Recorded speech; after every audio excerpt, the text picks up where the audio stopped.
Perkenalkan, nama saya Belva Nauli Ardinsihite dari kelas 04 dengan NIM 22S10296. Di sini saya akan menerangkan kembali apa yang saya dapatkan dari materi hari ini dengan tema kesombongan. Yaitu kesombongan adalah sifat yang pastinya ada di dalam setiap manusia. Alasan mengapa kita sombong mungkin saja karena kita merupakan makhluk yang cukup kuat untuk memimpin bumi.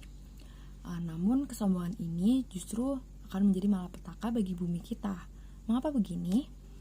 Karena pada faktanya manusia justru malah akan melakukan hal-hal seperti eksploitasi, budaya kolonialisasi, budaya industri, budaya kapitalisme, ataupun penjajahan. Kegiatan tersebut akan menjadi akibat dari kesombongan kita, yaitu saling memusnahkan. Hal ini menjadi bukti bahwa manusia merupakan makhluk yang keras kepala dan juga merasa dirinya lebih tinggi dari makhluk lain, sehingga mengklaim dirinya sebagai penguasa di bumi. Baik, di sini saya akan menjawab dari video pembelajaran keempat, yaitu terdapat 4 pertanyaan. Yang pertama, menurut ideologi dan keyakinan Anda, bagaimana cara kita menjalin relasi dengan sesama, meskipun berbeda sara, supaya harmonis dan maju sejahtera bersama?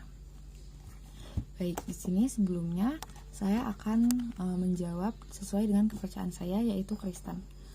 Menurut agama dan kepercayaan saya, bagaimana kita menjalin relasi dengan seseorang yang memiliki perbedaan sara dengan saya, yaitu dengan cara kita terbuka dan toleransi atas perbedaan tersebut. Kita seharusnya dapat memancarkan kasih Kristus di dalam kehidupan kita dengan cara mengasihi sesama tanpa membedakan apapun. Karena tertulis di dalam kitab Matius 22 ayat 37. Jawab Yesus kepadanya, kasihilah Tuhan Allahmu dengan segenap hatimu dan dengan segenap jiwamu dan dengan segenap akal budimu. Itulah hukum yang terutama dan yang pertama. Serta dan hukum yang kedua yang sama dengan itu ialah kasihilah sesama manusia seperti dirimu sendiri. Pada kedua hukum inilah tergantung seluruh hukum Taurat dan kitab para nabi. Nah, jadi dari sini kita bisa melihat kalau Tuhan itu menginginkan kita untuk berrelasi, juga mengasihi orang lain tanpa membedakan seseorang dengan seorang lain. Tuhan ingin kita dapat harmonis bersama-sama karena Tuhan berkata, kasihilah sesamamu manusia, bukan mungkin kasihilah temanmu yang sesama Kristen atau Katolik atau yang lainnya. Tetapi Tuhan bilang sesamamu manusia. Jadi perbedaan apapun yang menjadi latar belakang kita bukan alasan bagi kita untuk tidak saling bertoleransi atau tidak saling mengasihi. Melainkan kita harus dapat bertoleransi dan saling merangkul, saling membantu supaya kita dapat terus berdampingan, berbahagia bersama dan maju bersama. Nah, selanjutnya kita masuk ke dalam pertanyaan kedua.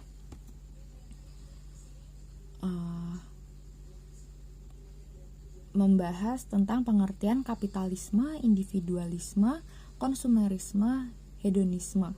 Lalu apakah agama saya setuju dengan hal tersebut atau tidak? Jadi yang pertama yaitu kapitalisme. Kapitalisme adalah suatu sistem di mana kekuasaan ekonomi dipegang oleh perorangan demi memperoleh keuntungan. Serta individualisme adalah sikap atau perilaku di mana kita mementingkan diri sendiri atau peduli kepada orang lain. Serta konsumerisme adalah pola hidup di mana kita membeli barang-barang secara terus-menerus yang melebihi kebutuhan kita. Serta yang terakhir yaitu hedonisme. Hedonisme sendiri merupakan suatu pola pikir di mana semua kebahagiaan hanya bisa diraih dengan hal-hal yang bersifat duniawi. Jadi tujuan akhir kita adalah meraih hal-hal yang termasuk sifat duniawi ini. Lalu apa sih kutipan Alkitab mengenai sifat-sifat manusia yang tadi kita bicarakan? Nah, menurut Markus pasal 8 ayat 36 dikatakan, apa gunanya seseorang memperoleh seluruh dunia tetapi ia kehilangan nyawanya.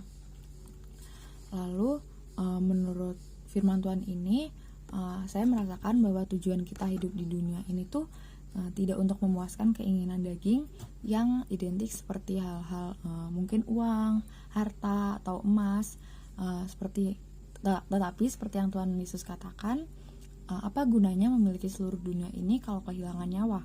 Jadi untuk apa kita mempunyai sifat-sifat seperti hedon atau individual dan sifat-sifat lain yang tadi kita bicarakan. Apa yang kita kejar dari sifat tersebut? Kayak sebenarnya tidak ada gitu. Bagi umat Kristiani, tujuan hidup kita adalah melekat kepada Tuhan, selalu mengandalkan Tuhan dalam hidup kita, serta takut akan Tuhan dan juga tidak mempedulikan hal-hal duniawi seperti yang tadi kita katakan. Lalu yang ketiga, dalam kitab suci dijelaskan konsep dunia atau kiamat, atau yang bisa disebut dengan apokalips, karena kesombongan manusia. Jelaskan apa yang terjadi sebelum, selama, dan sesudah konsep kiamat tersebut. Jadi saya akan mengangkat kasus dari Menara Babel.